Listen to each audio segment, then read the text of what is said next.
반갑습니다. 어제 대선이 있었는데 제가 마침 그 다음날 말씀을 전하게 됐습니다. 이 기회를 놓칠 순 없죠. 오늘 본문 보겠습니다. 본문은 에스라 1장입니다.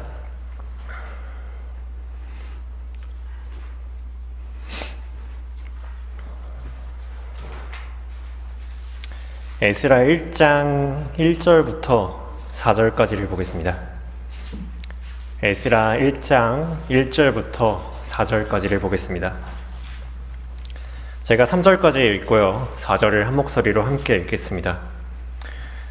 페르시아의 코레스 왕 제1년에 예레미야의 입을 통한 주의 말씀이 이루어지게 하시려고 주께서 페르시아의 코레스 왕의 영을 감동시키시니 그가 그의 왕국 전역에 포고하고 글로도 써서 말하기를 페르시아의 코레스 왕이 이같이 말하노라.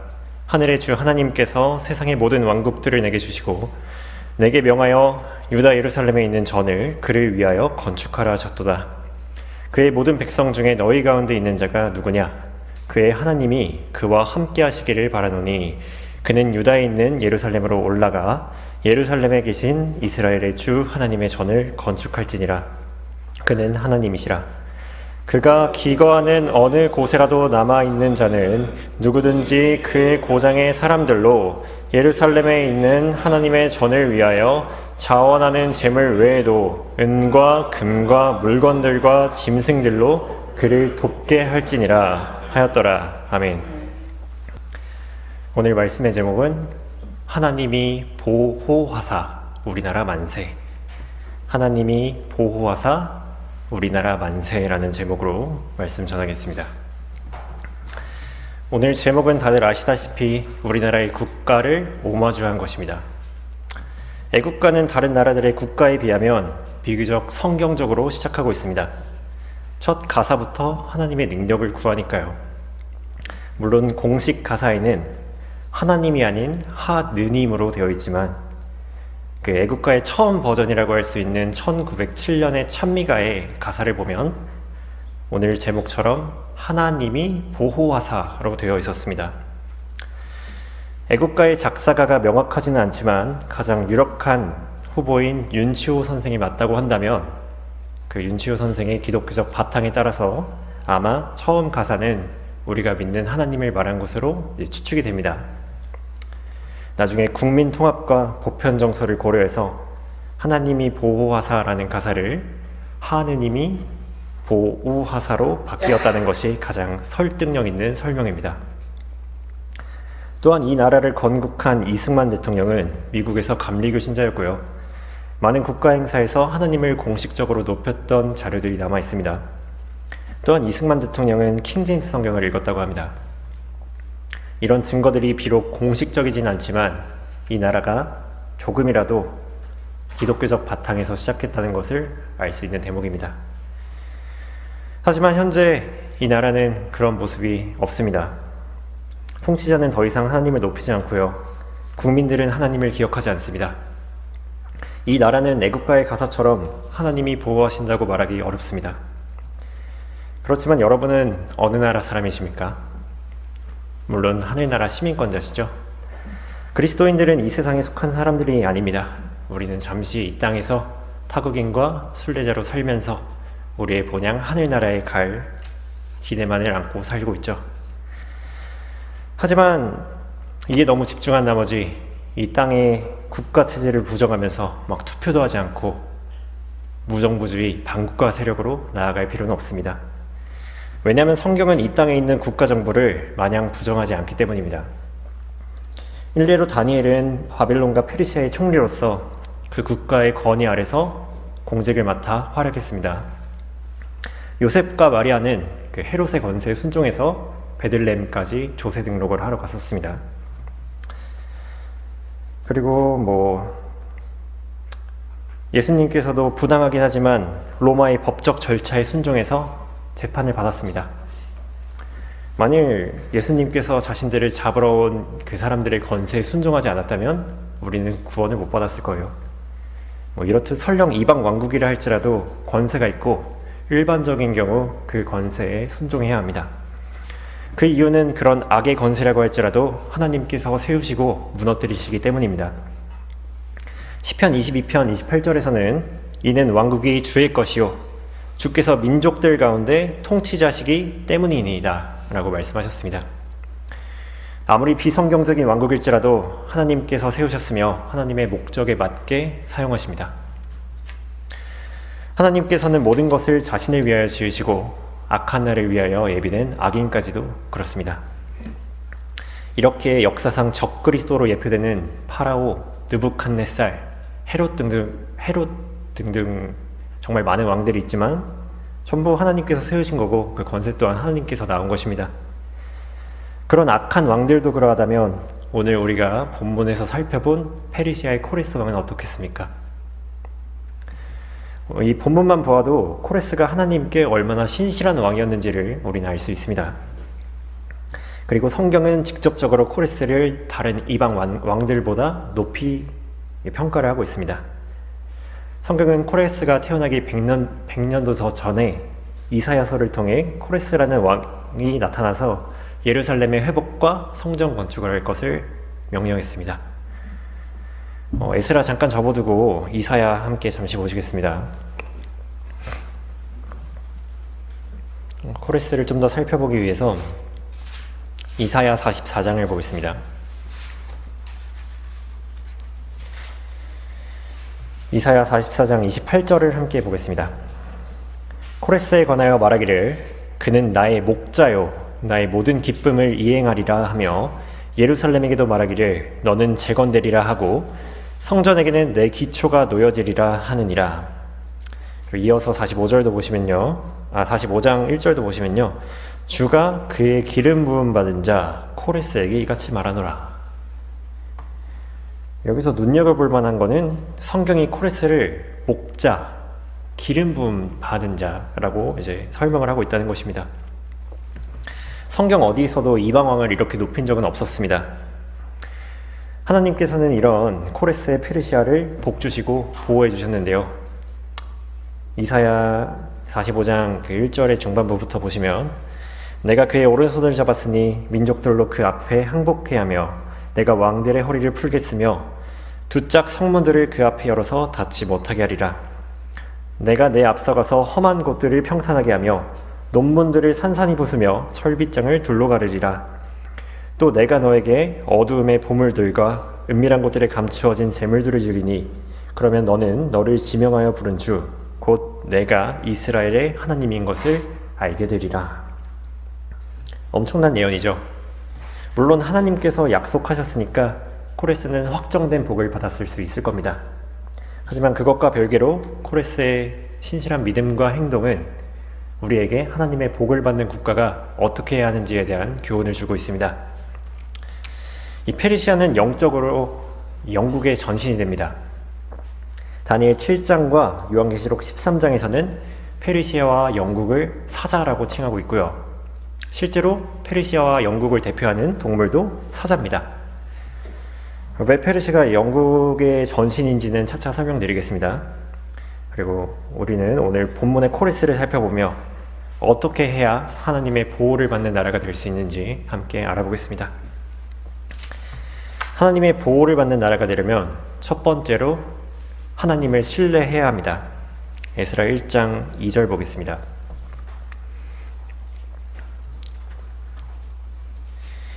페르시아는 그 당시 어떤 나라보다 더 많은 영토를 차지했던 나라입니다.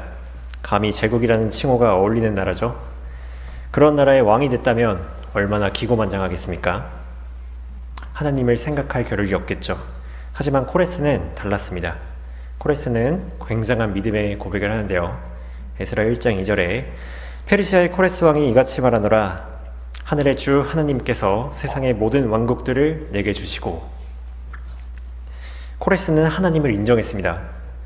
코레스는 세상 모든 왕국들을 지배하는 자신의 권세가 어디서 나왔는지 정확히 알았습니다. 그렇기 때문에 하나님을 높일 수 있었던 겁니다. 이것이 통치자로서의 바른 자세입니다. 이 코레스 왕 이전에 페르시아의 왕이었던 메데인 다리오도 비슷한 고백을 했습니다. 다니엘을 사자굴에서 살려주신 하나님 앞에서 다리오는 이렇게 말합니다. 다니엘 6장 26절에 내가 한 칙령을 내리노라. 내 왕국의 관하라에 있는 모든 사람은 다니엘의 하나님 앞에 떨며 두려워할지니 이는 그분이 살아계신 하나님이시요 영원히 변치 않으시며 그분의 왕국은 멸망하지 않을 것이며 그분의 통치권은 끝나지 않을 것임이라. 이처럼 하나님을 높이는 통치자는 복을 받을 수밖에 없습니다. 성경은 모든 민족들이 통 속에 물 한 방울 같다고 말씀하시는데요. 아무리 왕이 큰 권세를 가지고 있어도 하나님 앞에서는 그 권세가 아무것도 아닌 것입니다. 그렇게 통치자는 겸손한 마음으로 하나님을 높여야 합니다. 만일 파라오 같은 왕이 우리의 통치자라면 어떻겠습니까? 파라오는 하나님을 부정했어요. 출애굽기 5장 2절에서 파라오가 말하기를 주가 누구기에 내가 그의 말을 복종하고 이스라엘을 보내겠느냐? 나는 주를 알지 못하며 또한 이스라엘로 가게 하지도 아니하리라 하더라. 이런 통치자를 가지고 있는 국민은 큰 고통을 당하게 됩니다. 결국 이 일로 이집트는 10가지 재앙을 당하고요. 통치자의 어리석은 선택으로 그 군대가 수장당합니다. 통치자 한 사람에게 국민의 운명이 달려있는 것입니다. 그리고 아시리아 사니립 왕의 말을 전했던 랍사케도 히스키야 앞에서 이렇게 말했습니다. 열왕기하 18장 35절에 나라들의 모든 신들 가운데 내 손에서 그들의 나라를 구해낸 자가 누가 있기에 주가 내 손에서 예루살렘을 구해내겠느냐. 결국 저 말을 하고 나서 하룻밤 만에 주의 천사가 아시리아의 군대 18만 5천 명을 하룻밤 만에 다 죽여버립니다. 이처럼 하나님을 부정하는 것은 하나님을 대적한다는 것과 같습니다. 하나님을 대적해서 바로 선 경우가 있었습니까? 한 번도 없습니다. 나라가 하나님께 복을 받기 위해서는 통치자와 백성이 하나님을 신뢰해야 합니다. 하나님을 잊어버린 모든 민족이 갈 곳은 지옥뿐입니다. 한국은 지금 휴전국가죠. 아직도 엄밀히 말해서는 이제 종전이 아닙니다. 휴전입니다. 북한은 요즘은 잠잠하죠. 근데 얼마 전까지만 해도 막 무력 도발을 하고 미사일을 발사하고 오물풍선을 보내고 난리도 아니었습니다. 그리고 핵까지도 만들었죠. 이에 대해서 우리나라 정치인들이 많은 해법을 내놓습니다. 누구는 북한에게 돈을 더 많이 보내자, 그리고 우호 관계를 맺어서 좋은 관계를 유지하자, 이렇게 말을 하고요. 누구는 국방력을 더 키워야 한다, 그리고 세계 나라와 동맹을 맺어가지고 북한을 대비해야 된다.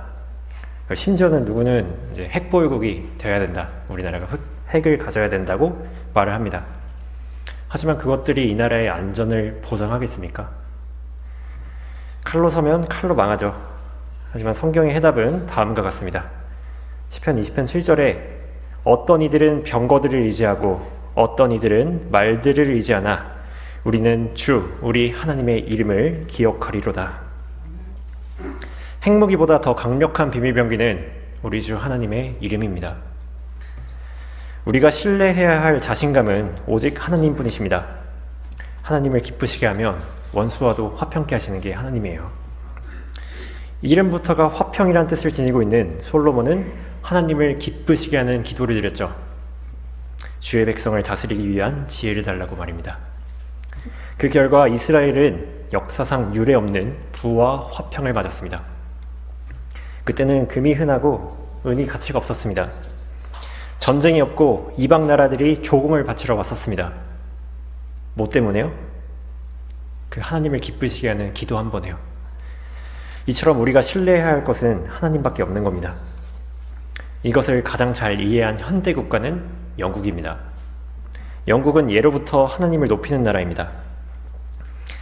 이 영국 국왕은 개신교 신자만이 가능하고요. 카톨릭으로 개종 시 왕위 계승권이 박탈됩니다.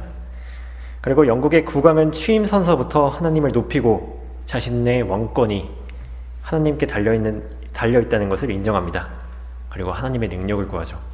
나중에 한번 그 영국의 취임 선서를, 국왕 취임 선서를 한번 검색해서 보시는 것도 좋을 것 같습니다. 그리고 그들은 그들의 국가, 노래로 하나님의 영광을 구합니다.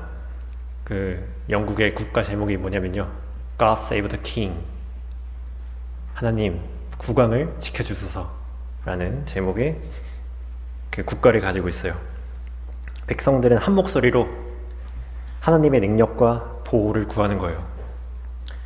시편 33편 12절에는 자기들의 하나님이 주이신 민족은 복이 있으며 주께서 자기 유업으로 택하신 백성은 복이 있도다 라고 말씀하셨습니다. 이렇게 하나님을 섬기는 민족은 복을 받습니다. 그래서 영국에는 산업혁명이 있었고요. 그 산업혁명을 통해서 진짜 막대한 부를 가지게 됩니다.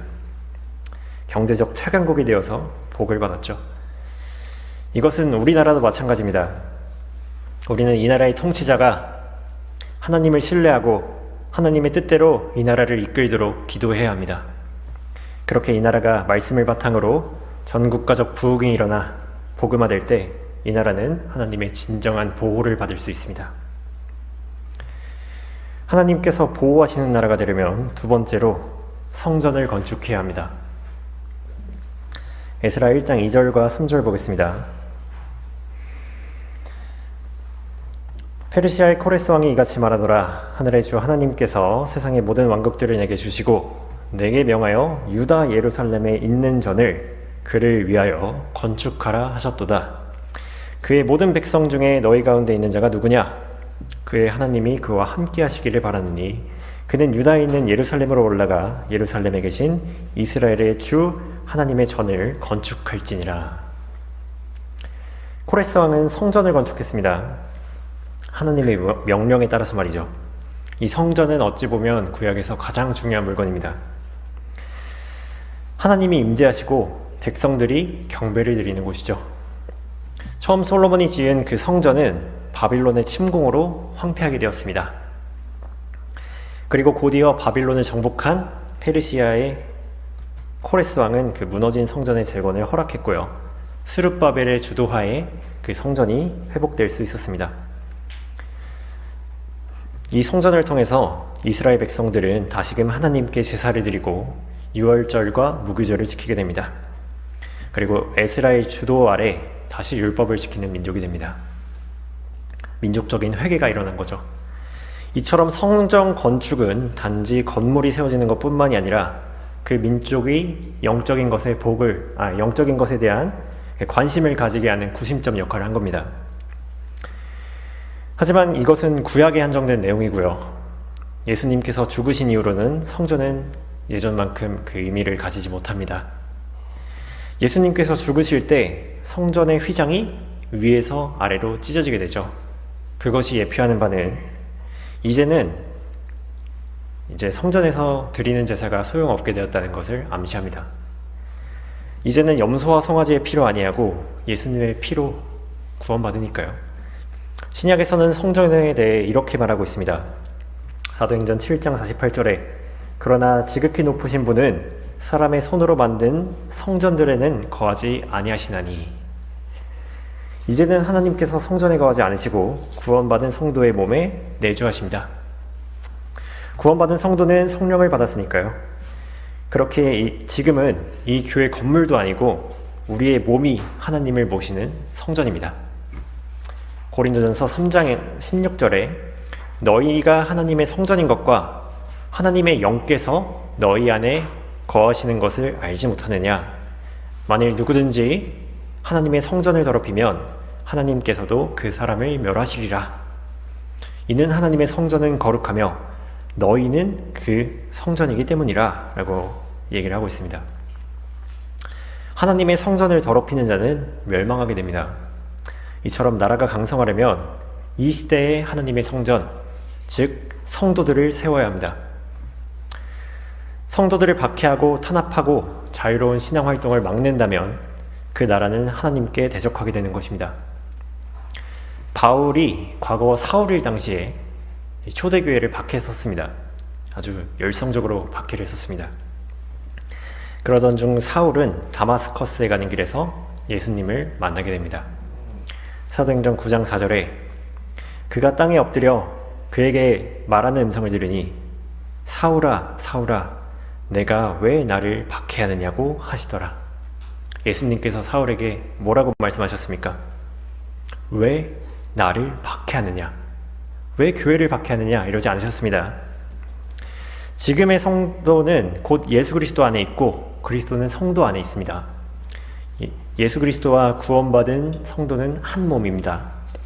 그렇기에 만일 오늘날 성도들을 박해하는 국가가 있다면 그것이 곧 예수님을 박해하는 것임을 알아야 합니다.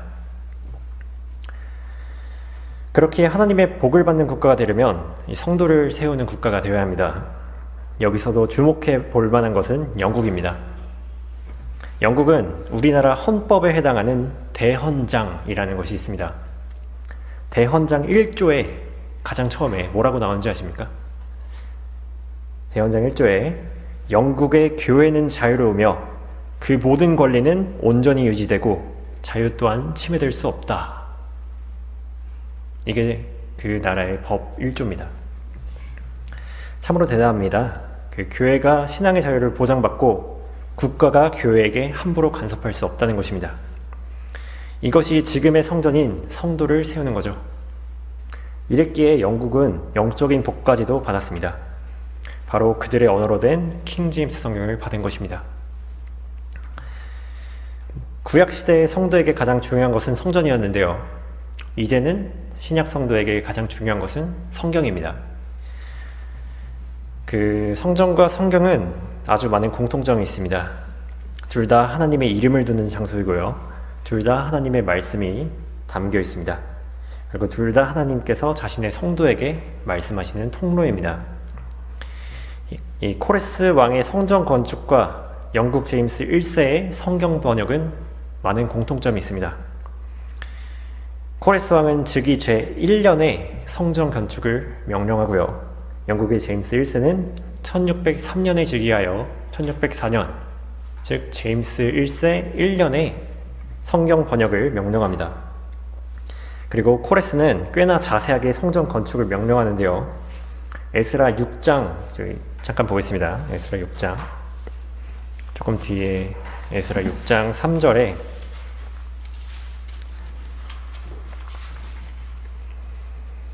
에스라 6장 3절에 코레스 왕 제1년에 코레스 왕이 예루살렘에 있는 한 전에 관하여 칙령을 내리니라.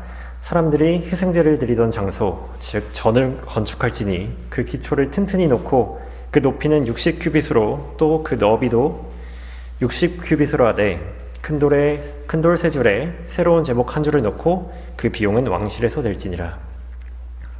이것은 코레스가 평소에 이 성전에 대해서 꽤나 관심을 가지고 있었다는 것을 알 수 있는 대목입니다. 그렇지 않았다면 이런 세세한 성전의 규격들을 어떻게 알았겠어요? 그리고 제임스 1세 또한 그 성경에 대해서 많은 관심을 가지고 있었습니다. 제임스 1세는 당대 최고의 학자들에게 성경 번역을 지시하면서 모국어 성경의 중요성과 필요성을 설파하고 기존 영어 성경들의 문제점과 아주 상세한 번역의 원칙을 제시합니다. 성경에 관심이 없었다면 할 수 없었던 일이죠. 물론 인간적으로 보았을 때 그 제임스 왕과 그 번역자는 그 부족한 점이 많은 하나의 인간이었습니다.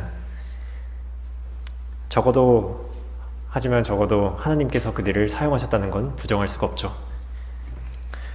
그렇게 영국은 하나님의 도우심을 받아 1611년에 킹 제임스 성경을 가지게 됩니다. 에스라 시대에 성전이 세워지고 이스라엘 민족이 영적 부흥을 경험한 것과 같이 영국 국민들도 킹 제임스 성경 통해 영적 부흥을 맞이했습니다.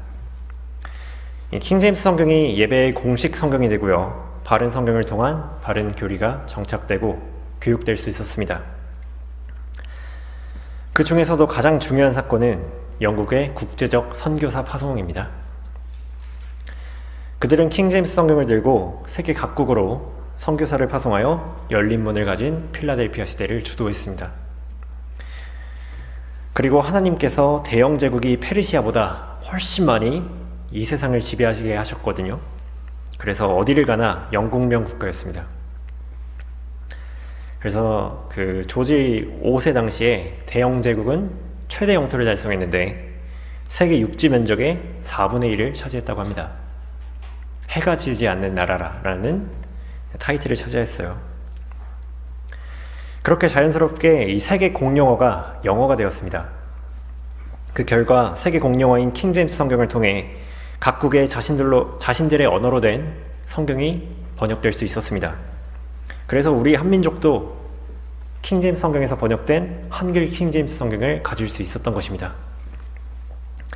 하나님의 복과 사랑을 받기 위해서는 이처럼 성도와 성전을 세워야 합니다. 성경이죠. 네. 지금 한국은 잘못된 성경으로 시작하여 기독교인들은 정말 많지만 그 중에 정말 바른 믿음을 가진 그런 그리스도인들은 극소수가 되었습니다. 우리나라가 하나님의 복을 받고 번성하기 위해서는 이 나라의 성경대로 믿는 지역교회들을 세우고 한글 킹제임스 성경을 보급해야 합니다. 그래서 복음화를 해야 이 나라가 하나님께 복을 받을 수 있는데, 그리고 우리는 통치자가 그 일을 하게 해달라고, 적어도 막지는 말라고 기도해야겠죠. 하나님께서 보호하신 나라가 되려면 세 번째로 이스라엘을 도와야 합니다. 에스라 1장 3절 보겠습니다. 에스라 1장 3절입니다. 그의 모든 백성 중에 너희 가운데 있는 자가 누구냐?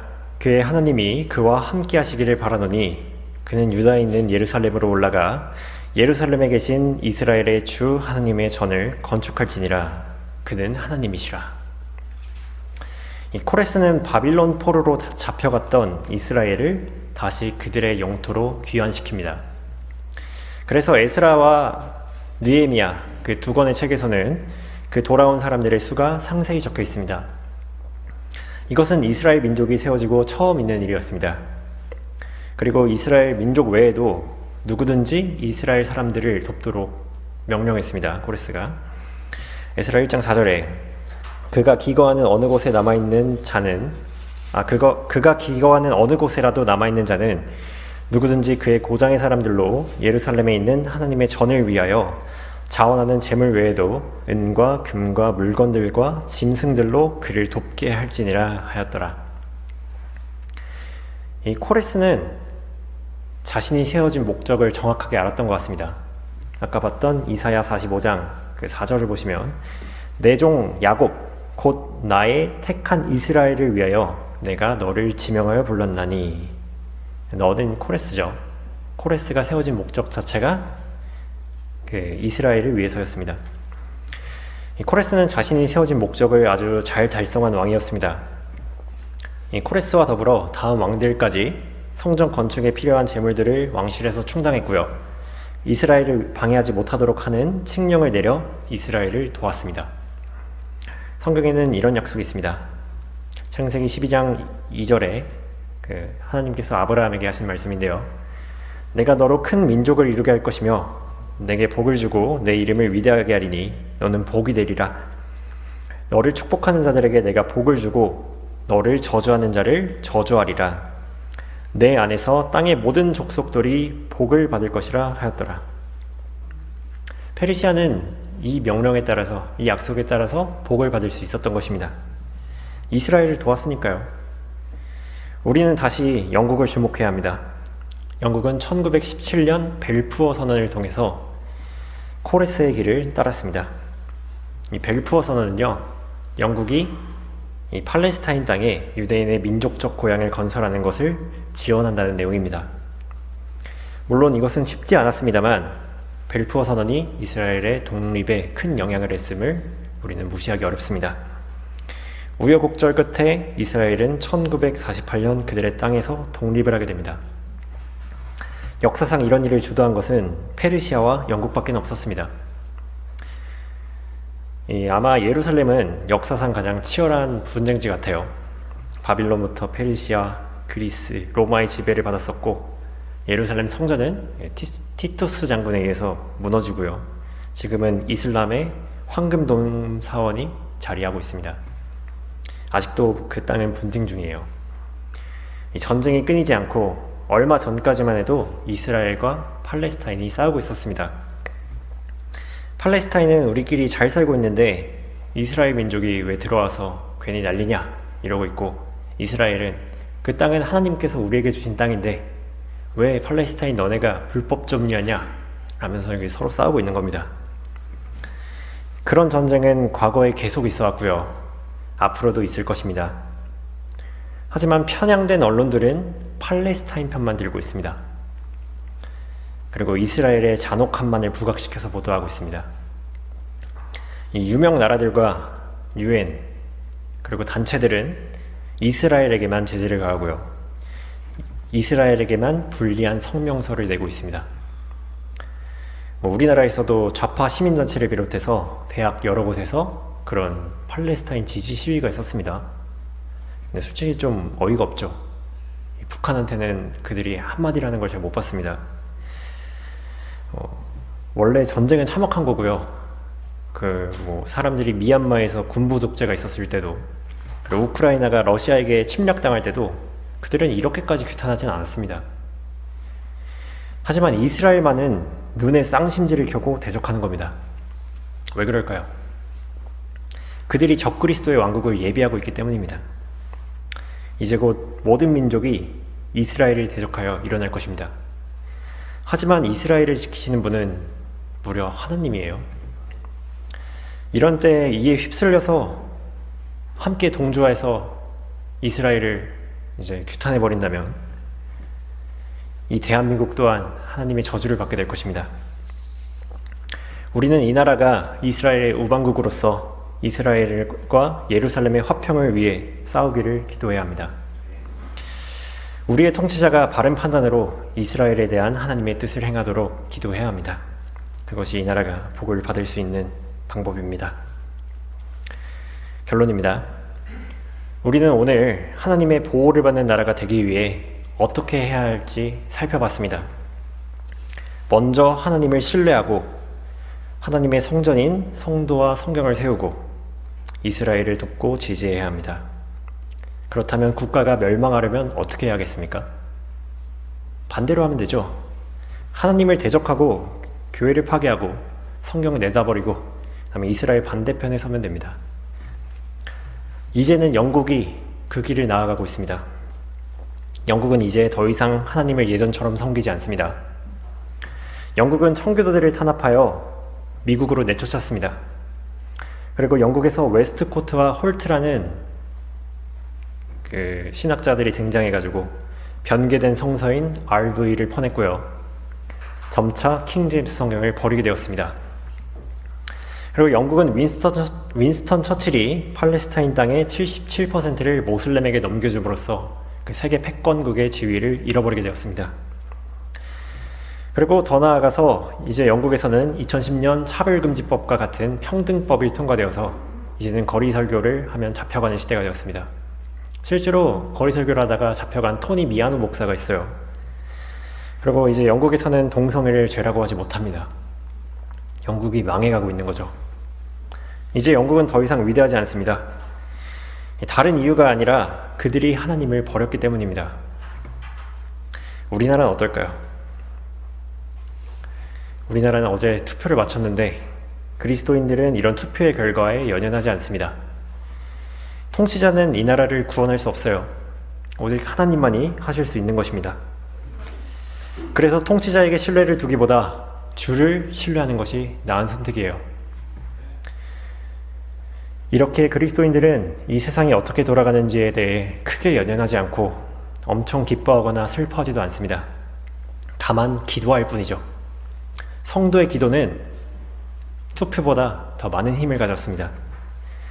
디모데전서 2장 1절에 그러므로 내가 무엇보다도 먼저 권하노니 모든 사람을 위하여 간구와 기도와 중보와 감사를 하되 왕들과 권세 있는 모든 사람을 위하여 하라. 이는 우리가 모든 경건과 청렴한 가운데 평온하고 조용한 생활을 하려 함이라. 우리는 모든 사람을 위해 기도하고 그것도 통치자를 위해 먼저 기도해야 합니다. 통치자가 구원을 받고 하나님을 섬기도록 기도해야 합니다. 통치자가 성경을 읽으며 하나님의 뜻대로 이 나라를 운영하게 해달라고 기도해야 합니다. 사람이 먼저다라는 이 구호 대신에 하나님이 먼저다라고 외칠 수 있게 기도해야 합니다. 우리의 통치자가 교회를 박해하지 않고 우리가 평온한 생활 가운데서 하나님 섬길 수 있게 기도해야 합니다. 이것들이 그리스도인들이 할 수 있는 특권이에요. 그리고 가장 중요한 것은 설령 그렇지 않은 통치자일지라도 우리는 하나님을 위해 그의 권세에 순종해야 합니다. 만일 마음에 들지 않는다고 통치자를 저주하거나 막 함부로 불복해서는 안 됩니다.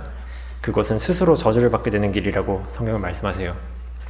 로마서 13장 1절과 2절에는 각 사람은 위에 있는 권세자들에게 복종하라. 하나님께로부터 나오지 않은 권세는 없나니 모든 권세는 하나님께서 정하신 것이라. 그러므로 누구든지 권세자에게 거역하는 자는 하나님의 율례를 거역함이니 거역하는 자들은 스스로 저주를 받게 되리라. 우리는 통치자를 존경하고 복종하며 나라의 법에 존중하고 따르며 세금과 의무를 다해야 합니다. 전부 하나님의 영광을 위해서 그렇게 해야 합니다. 다만 통치자가 직접적으로 하나님의 뜻을 거슬러 자신의 권세를 사용한다면 우리는 그때는 그 권세에 불복하고 하나님의 권세에 순종해야 합니다. 그런 날이 오지 않기를 바라지만 머지 않은 것 같기도 합니다. 결국 세상은 적그리스도의 왕국을 준비하며 더욱 악해지고 그리스도인들이 어려워질 것입니다. 그럴 때일수록 예수님의 다시 오심이 가까웠음을 인지하고 그것으로 서로 위로해야 합니다. 이제 우리는 이 나라를 떠나 우리의 본향으로 갈 날이 머지 않았습니다. 이 세상 모든 것이 사라져가겠지만 이 나그네 삶에 미련이 없는 이유는 곧 내 구주 예수님을 뵙기 때문입니다. 그것이 우리의 소망이죠. 그때야 진짜 우리나라는 만세를 외치게 될 것입니다. 하나님의 날이 오기를 고대하고 열망하여 의가 거하는 새 하늘들과 새 땅을 기다리는 동안 점 없고 흠 없이 평강 가운데서 하나님께 발견되는 여러분이 되시길 바랍니다.